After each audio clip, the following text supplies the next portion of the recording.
Rewa police ने बीते दिवस बुजुर्ग महिला की सिर काट कर की गई हत्या का सनसनीखेज खुलासा कर दिया है। इस पूरे मामले में आरोपी के यूनिक जूते ही उसको आरोपी साबित करने में कारगर साबित हुए हैं। क्या लोकल केसिंग पाइप से बोरवेल में समस्या हो रही है? तो अपग्रेड कीजिए न्यूट्रॉन केसिंग पाइप। एक्स्ट्रा मजबूती, लंबे समय तक सुरक्षा के साथ। न्यूट्रॉन पाइप, बोरवेल की असली मजबूती। न्यूट्रॉन पाइप है जहां, खुशहाली है वहां। बताया गया कि आरोपी के पैर में चोट होने के कारण वह एक जूता काट कर पहने हुए था, जिसके पद चिन्ह उसके कातिल होने का सबूत दे रहे थे। फिलहाल हत्यारा कोई और नहीं बल्कि बुजुर्ग महिला का पड़ोसी ही निकला है। पुलिस ने अपने खुलासे में हत्या का जो कारण बताया है, उसमें पड़ोसी चोरी करने के इरादे से महिला के घर में दाखिल हुआ था, जिस दौरान महिला नींद से जाग गई। ऐसे में आरोपी ने महिला की हत्या कर दी और उसकी पहचान छिपाने के उद्देश्य से कुल्हाड़ी से सिर को काटकर धड़ से अलग कर दिया था। फिलहाल पुलिस ने अब आरोपी को गिरफ्तार कर इस पूरी वारदात का खुलासा कर दिया है। तो आइए हम आपको सीधा ले चलते हैं रीवा के पुलिस कंट्रोल रूम, जहां पुलिस ने इस पूरे हत्याकांड का खुलासा किया है। गर्मियों में ले वाटर पार्क का मजा सिर्फ 250 रुपए में। जी हां, 250 रुपए में शहर से सिर्फ 7 किलोमीटर दूर रीवा एयरपोर्ट के पास और गुरुकुल स्कूल के सामने लियोन वाटर पार्क।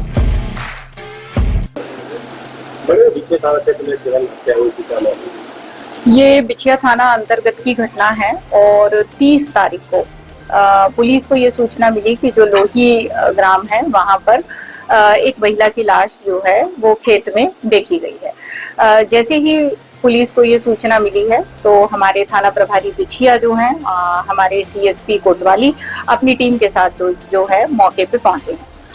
मौके पे जब पहुंचे तो ये देखा गया कि एक महिला की लाश जो है वहां पर खेत पे देखी गई और साथ ही धड़ से जो सर है उसको भी वो वहां पर मौजूद नहीं था। इसके बाद प्रथम दृष्टया ये समझ में आया, अच्छा हाँ, जब चूंकि बॉडी आइडेंटिफाइड नहीं हो पा रही थी तो सर की तलाश की गई। हमारी टीम ने बड़ी मेहनत की और कुछ ही देर बाद हमको जो बॉडी का सर था वो मिल गया।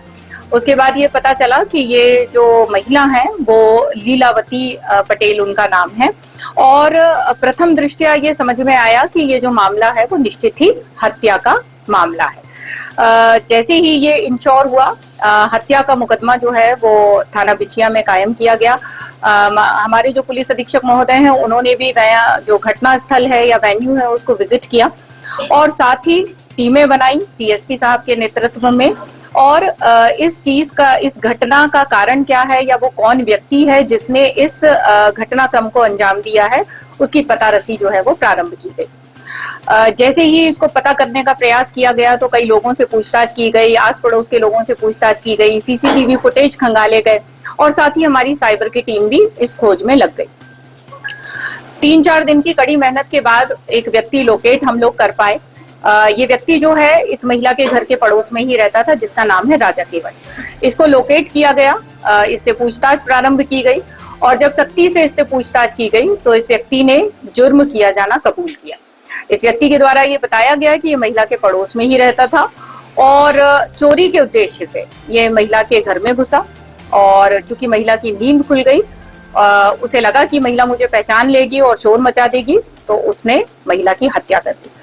महिला की पहचान ना हो पाए इसलिए उसकी बॉडी को पीछे फेंक दिया और साथ ही धड़ से सर को अलग कर दिया और इस घटना को अंजाम दिया। मुलजिम को जैसा कि मैंने बताया कि हमने लोकेट कर लिया है, आज गिरफ्तारी करके उनको न्यायालय में पेश किया जाएगा। इस सारी कार्यवाही में पुलिस अधीक्षक महोदय की नेतृत्व में जो टीम बनाई थी उसने बहुत अच्छा काम किया। हमारे प्रशिक्षु आईपीएस श्री राजीव अग्रवाल सर, थाना बिछिया के जो प्रभारी हैं हमारे सीएसपी साहब, निरीक्षक हितेंद्र नाथ शर्मा, निरीक्षक विजय बघेल, निरीक्षक विजय सिंह जो थाना समान में पदस्थ हैं, हमारी साइबर की टीम, इसमें मुख्य रूप से सब इंस्पेक्टर गौरव मिश्रा, एएसआई लखन नामदेव, प्रधान आरक्षक मनीष सिंह, आरक्षक ओम प्रकाश, आरक्षक कृष्ण कुमार शर्मा, महिला आरक्षक गायत्री चौधरी, आरक्षक राजेश, जगदीश, मानेंद्र शर्मा और सुभाष चंद्र, इनकी महत्वपूर्ण संभवतः उन्होंने धारदार कुल्हाड़ी का अपराधी है, पहले से चोरी कम करवाना जो था या फिर ऐसे ही चूंकि अभी सभी चीजें बहुत प्रिलिमिनरी स्टेज पे हैं, तो इस चीज को दिखवाया जा रहा है कि उनका कोई क्रिमिनल रिकॉर्ड वगैरह है कि नहीं। वही जैसे कि मैंने बताया कि आसपास जो भी अवेलेबिलिटी थी कैमरे की या उनके घर के आसपास जो लोग रहते थे उनसे बातचीत की गई, कई सारे लोगों से बातचीत की गई, कई सारे कैमरे के फुटेज देखे गए।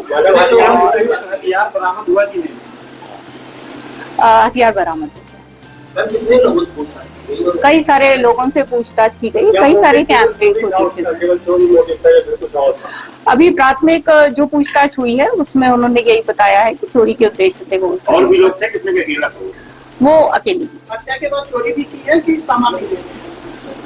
अभी ऐसा कुछ पता नहीं चल पाया है, लेकिन वो उठे मतलब घुसे उसके घर में चोरी के उद्देश्य से ही थे। और चूंकि मैंने आपको बताया कि वो पड़ोस में ही रह रहे थे, तो महिला तो उनको जानती ही थी। हत्या अंदर की नहीं थी, घर के बाहर? जो मौका देखा उससे ये समझ में आ रहा है कि उनकी हत्या अंदर ही कर दी गई, घर के अंदर ही उनको हत्या कर दी।